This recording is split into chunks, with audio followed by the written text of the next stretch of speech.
Hi అండి, welcome back to my channel Sravanthi Narla cooking recipes. ఈరోజు video వచ్చేసి పచ్చిమిరం పెసరపప్పు చెక్కల్ని చూపించబోతున్నాను. చేయరాని వాళ్ళు కూడా ఈ పప్పు చెక్కల్ని ఈ వీడియోని చూసి చేసేయచ్చు. నేనైతే ఇక్కడ మెజర్మెంట్ ప్రకారం చూపిస్తాను. ఈ విధంగా చేస్తే పప్పు చెక్కలని చాలా క్రిస్పీగా, చాలా టేస్ట్గా, క్రంచిగా, కరకరలాడుతూ వస్తాయి. ఎన్ని డేస్ అయినా మెత్తబడకుండా అలాగే బాగుంటాయి. కాబట్టి వీడియోని ఫస్ట్ నుంచి లాస్ట్ వరకు స్కిప్ చేయకుండా చూడండి. ఇక్కడ ఒక బౌల్లో కేజీన్నర పిండిని తీసుకున్నాను. ఈ పిండి కూడా సన్న బియ్యంతో పట్టించింది కాకుండా దొడ్డు బియ్యంతో ఈ పిండిని అయితే పట్టించాలి. దొడ్డు బియ్యంతో బియ్య పిండి పట్టిస్తే పప్పు చెక్కలు అనేవి చాలా టేస్ట్గా ఉంటాయి. కాబట్టి వీలైనంత వరకు దొడ్డు బియ్యంతో బియ్య పిండిని పట్టించి ఒక కేజీన్నర పిండి తీసుకున్నాను కదా ఒక బౌల్లో. ఇందులో ఒక హాఫ్ కప్పు వేయించి పొట్టు తీసిన పల్లీలు, ఒక హాఫ్ కప్పు నువ్వులు, 1 స్పూన్ జీలకర్ర, 1 స్పూన్ వాము, సన్నగా కట్ చేసుకున్న ఒక హాఫ్ కప్పు కొత్తిమీర, ఒక హాఫ్ కప్పు కరివేపాకు, 4 స్పూన్ల సాల్ట్ ఇందులో అయితే వేసేసుకున్నాం కదా. అప్పటికప్పుడు పట్టుకున్న 1 కప్పు వరకు పచ్చిమిరం పేస్ట్ మనం పక్కన పెట్టేసుకోవాలి. ఇప్పుడు స్టవ్ ఆన్ చేసి ఒక బౌల్లో కేజీన్నర పిండికి లీటర్ వాటర్ తీసుకొని ఆ వాటర్లో 1 కప్పు వరకు పెసరపప్పుని వేసేసుకోవాలి. అలాగే 1 కప్పు వరకు అప్పటికప్పుడు పట్టుకున్న పచ్చిమిరం పేస్ట్ని అయితే వేసేసుకొని ఈ రెండింటిని బాగా మిక్స్ అయ్యేంత వరకు కలుపుకోవాలి. నేనైతే పెసరపప్పుని అసలే నానబెట్టలేను, డైరెక్ట్గా ఈ వాటర్లో వేసేసాను. కాబట్టి ఈ వాటర్లో ఒక పొంగు వచ్చేంత వరకు ఉడికితే పెసరపప్పు అనేది అందులో మంచిగా నానుతుంది. కాబట్టి ఈ రెండింటిని బాగా మిక్స్ అయ్యేంత వరకు మనం మంచిగా కలుపుకోవాలి. అప్పటికప్పుడు పచ్చిమిరం అయితే మనం పేస్ట్ అయితే పట్టుకోవాలి. మన ఇంట్లో ఇంతకు ముందడిది ఉంటే మాత్రం వాడద్దు. అప్పటి వరకు అది ఒక పొంగు వచ్చేంత వరకు పిండిలో అన్నీ వేసాం కదా, బాగా మిక్స్ అయ్యేంత వరకు మనం ఒకసారి చేత్తో అయితే కలుపుకోవాలి. పిండిని నోట్లో వేసేసుకొని ఒకసారి చూసుకోవాలి. కొలతల ప్రకారం 4 స్పూన్ల సాల్ట్ అయితే వేసేసాను. కాకపోతే పడతనుకుంటే వేసేసుకోవచ్చు. చూడండి, ఇక్కడ ఒక పొంగు అయితే వచ్చేసింది కదా. ఇప్పుడు స్టవ్ ఆఫ్ చేసేసి ఈ వాటర్ని ఆ పిండిలో అయితే పోసేయాలి. పప్పుతో సహా ఈ పచ్చిమిరం వాటర్ మొత్తం పిండిలో అంతా పోసేసి ఇప్పుడు ఈ పిండిని ఒకసారి బాగా మిక్స్ అయ్యేంత వరకు స్పూన్ తోటి అయితే కలుపుకోవాలి. చేతితోటి కలుపుకుంటే వాటర్ అనేది చాలా వేడిగా ఉంటాయి కాబట్టి స్పూన్ తోటి పిండి మొత్తం బాగా కలిసే విధంగా మంచిగా మనం కలుపుకోవాలి. ఈ విధంగా మనం పిండిని మొత్తం కలుపుకున్న తర్వాత ఒక 5 నిమిషాల వరకు పిండిని అలాగే వదిలేసేయాలి. పిండి అనేది చల్లారిపోతుంది. పిండి చల్లారిపోయిన తర్వాత ఇప్పుడు నార్మల్ వాటర్ తీసుకొని కొద్దిగా వాటర్ పిండిలో పోసుకుంటూ పిండి అంతా కలిసేలా మనం చపాతీ ముద్దల పిండినంతా కలుపుకోవాలి. పిండి బ్యాటర్ అనేది మరీ లూజుగా కాకుండా మరీ టైట్గా కాకుండా ఈ వీడియోలో చూసిన విధంగా పిండిని అంతా బాగా మిక్స్ అయ్యేంత వరకు మనం మంచిగా ఒకే విధంగా కలుపుకోవాలి.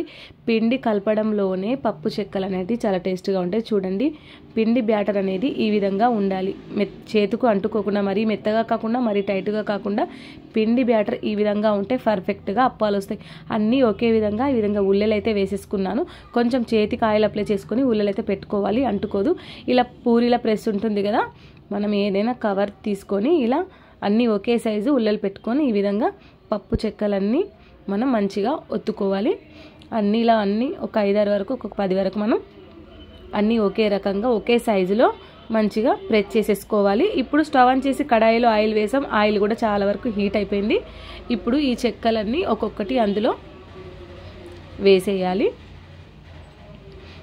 ఆయిల్ హీట్ అయిన తర్వాత మనం అందులో వేసేటప్పుడు మంటను లో ఫ్లేమ్లో పెట్టాలి. మంటను హై ఫ్లేమ్లో పెట్టి అందులో చెక్కలు వేసామనుకో మనకు ఆయిల్ అనేది పై వరకు చిల్లుతుంది. వేసేటప్పుడు మంటను లో ఫ్లేమ్లో పెట్టాలి. వాటిని రివర్స్లో వేసేటప్పుడు మంట హై ఫ్లేమ్లో ఉన్నా పర్వాలేదు.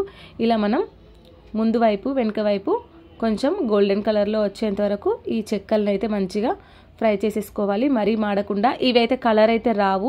ఇవి ఎందుకంటే పచ్చిమిరం పప్పు చెక్కలు కదా, ఇవి రెడ్గా అయితే ఉండవు, వైట్గానే ఉంటాయి. ఇవి మనం చిల్లీ పౌడర్ తోటి చేస్తే పప్పు చెక్కలు అనేవి చాలా రెడ్గా ఉంటాయి. ఇలాగే ప్రతి వాయి ఇలాగే మనం బ్యాచ్ల ప్రకారం ఒక 5 అలాగే మనం ఆయిల్లో వేసి మంచిగా ముందు వైపు వెనుక వైపు డీప్ ఫ్రై అయితే చేసేసుకోవాలి. మనం వేసేటప్పుడు కూడా అవి ముందు వైపు వెనుక వైపు మంచిగా కాలాయో లేవో చెక్ చేసుకోవాలి. మరి అవి మంచిగా కాలకముందే తీసామనుకో చాలా మెత్తగా ఉంటాయి. కాబట్టి మనం మంచిగా అబ్జర్వ్ చేసేసి వెనుక వైపు ముందు వైపు మంచిగా కాలినాయో లేవో చూసేసుకోవాలి. ఒక్కొక్క ట్రిప్కు 6 అయితే వేస్తున్నాను నేను ఇక్కడ. ఇలా వెనుక వైపు అయిపోయిన తర్వాత ఇప్పుడు ముందు వైపుకు రివర్స్లో వేసేసాను కదా.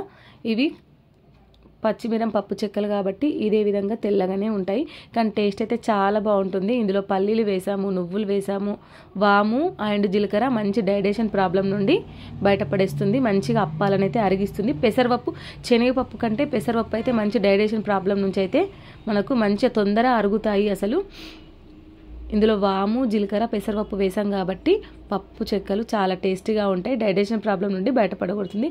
అన్నీ ఇదే విధంగా అన్నీ మనం డీప్ ఫ్రై అయితే చేసుకోవాలి. చూడండి ఈ కలర్లో ఉంటాయి పచ్చిమిరం పప్పు చెక్కలు కదా, చూడ్డానికి చాలా బాగున్నాయి, తింటే ఇంకెంత బాగుంటుందో.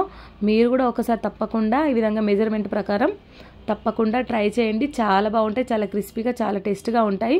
ఈ వీడియో కనుక నచ్చినట్టయితే లైక్ చేయండి, షేర్ చేయండి, మీరు చేసిన తర్వాత కమెంట్ చేయండి. ఎవరైతే మన ఛానల్ని సబ్స్క్రైబ్ చేసుకోతే ప్లీజ్ మన ఛానల్ని సబ్స్క్రైబ్ చేసుకోండి. మీరు అలా సబ్స్క్రైబ్ చేసుకోవడం వల్ల నా నోటిఫికేషన్స్ అన్నీ మీకైతే వస్తాయి. అలాగే పక్కనున్న బెల్ ఐకాన్ని మాత్రం క్లిక్ చేయండి. చాలా చాలా బాగుంటాయి, మీరు తప్పకుండా ట్రై చేయండి. అసలు చేత్తో మనం ఇలా విరిస్తే ముక్కలు ముక్కలుగా అయిపోతుంది, అంత పర్ఫెక్ట్గా అంత క్రిస్పీగా వస్తాయి. ఒక్కసారి మీరే చూడండి. మనం చేత్తో ఇలా విరిస్తే అసలు మనకు చెక్క కూడా మన చేతిలో మిగిలిపోకుండా ఉంటుంది. ఒకసారి తప్పకుండా ట్రై చేయండి. Please subscribe.